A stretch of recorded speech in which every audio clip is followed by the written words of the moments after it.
I'd like to tell you about a comic book you may not be familiar with, a Casey Jones comic. North by Downeast is a 2-issue comic book story that came out in 1994 by Kevin Eastman and Rick Veitch. Kevin Eastman is one of the 2 co-creators of the Ninja Turtles, and Rick Veitch is a pretty influential creator from the Mirage Studios guest era. You might recognize Rick Veitch from his work on Sky Highway, TMNT issue 30 from Mirage Studios. This comic had an influence on Race with the Demon, an episode from the 2012 Ninja Turtles show. Or you might be aware of Rick Veitch because of the River trilogy, issues 24 through 26 of the original Turtles comic books. These 3 Turtles comics are classic top-notch material, and I highly recommend them. This trilogy is a fan favorite. But Rick Veitch never signed away his rights to the Turtles comics, and they weren't included when Peter Laird sold the Ninja Turtles to Nickelodeon in 2009. This means they haven't been included in any collections or reprints since the Turtles were sold. I think Rick Veitch just wants to retain ownership of the comic books he wrote and drew and created out of thin air, which is fair enough, they are his.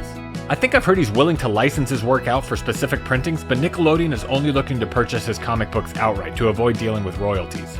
They're not going to get reprinted until Rick Veitch gets paid. He held out, and I respect that. I've also heard that no one is really sure who owns these stories and characters anymore. I've heard the legal situation is muddy, and it's unknown if Rick or Nick owns the rights. I do wish the River trilogy and Sky Highway were available in modern collections with modern colors, but the original issues are still available. He's worked on a bunch of other Ninja Turtles comics too. But one Rick Veitch comic that doesn't seem to get as much recognition is North by Downeast. It's a standalone 2-issue miniseries that was made with Turtles co-creator Kevin Eastman, and it is moody, dark, and dramatic. It wasn't part of the main Ninja Turtles comic run, but it was published in 1994 by Mirage Studios during the time the Volume 2 comics were being released by Jim Lawson. Turtlemania had already peaked, and the Turtles franchise was in a transitional state. Even the logo for the comic is awesome. Rick Veitch did the script, pencils, and letters, Kevin Eastman came up with the story and did the inks, Steve Levine did colors, and John Totleben did the covers. The comic starts out with some stark minimalist art of Casey's pads, weapons, and mask. I don't know what it represents, but it feels symbolic. It feels like it means something. It's everything he uses to protect himself. It's artistic. It's not just a generic pinup of Casey Jones posing on the top of a building. The comic starts off with a few pages without any real text. It sets up a pensive scene. The whole comic has a little bit of a horror feel. It's suspenseful.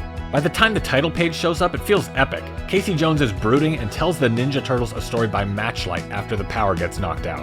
The first comic starts out with Casey Jones catching some criminals stealing lobsters, and then goes on a crazy journey where Casey is almost lost at sea and fights an alien race of blue lobster people. The first issue ends on a wild cliffhanger of blue lobstermen and a bikini babe on a boat. What is going on? This story is insane, and so is the tease for the next issue. What a comic book, what a setup, what an interesting first issue. Where is this going? We will find out in issue 2, the conclusion. The second comic has Casey Jones fighting even more blue lobstermen and giant alien lobsters in increasingly wild situations. The story builds and builds and builds to an unbelievable finale. Back in the real world, the power comes back on in the Turtles' lair and Casey Jones is gone. The Turtles will never know what happened to the lobster lady. Was the whole thing just a big fish story? Was it all a tall tale? Did Casey make it all up? The story ends with the Turtles baffled when they find the lobster lady's corncob pipe sliced clean in half. Maybe it really happened. I love stories like this when you're really not sure what happened. I like the urban legend, tall tale, mythical aspect. Casey Jones is crazy. Can you really trust his storytelling? This 2-part story just builds and builds and gets zanier and more unbelievable. The whole thing is just wild. Do we ever really know if it happened or not? Not really. It doesn't matter if the North by Downeast story really happened. I don't really care if it happened. It was a good story. Casey could have found the corncob pipe on the ground and made it all up, but why would he lie? But then again, why wouldn't he lie? We'll never know. But I do know the art was great, and the far-out, fantastic storytelling was certainly entertaining to read if nothing else. The Turtles franchise was celebrating its 10-year anniversary around the time this comic came out, so it's nice to see the early creators were still trying new stuff.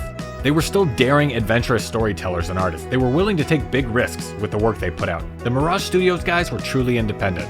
I also like that Kevin Eastman used to work in a lobster restaurant when he was younger. He grows up, gets rich and famous, and then writes a story where the lobsters are the bad guys. Great work, great job to Rick Veitch, Kevin Eastman, and everyone else involved with this big fish story. I highly recommend checking out the Casey Jones 2-part comic book miniseries, North by Downeast. Have you ever read this comic? What do you think? Like the video and leave a comment. Thanks for watching.